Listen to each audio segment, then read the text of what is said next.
Hi friends, I hope you are doing great. And आपकी request पे आज मैं फिर हाजिर हूँ आपके साथ। आपकी सभी क्वेरीज में से एक क्वेरी थी how to use that magical powder. तो अब इसी प्लांट पर हम देखेंगे कि हमें कैसे यूज़ करना है।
सो फ्रेंड्स, देखा आपने, इसी तरह से हमें रेगुलरली इस पाउडर को यूज करना है।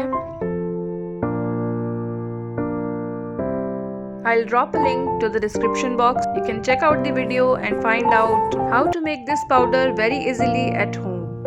आज के लिए बस इतना ही, फिर मिलेंगे।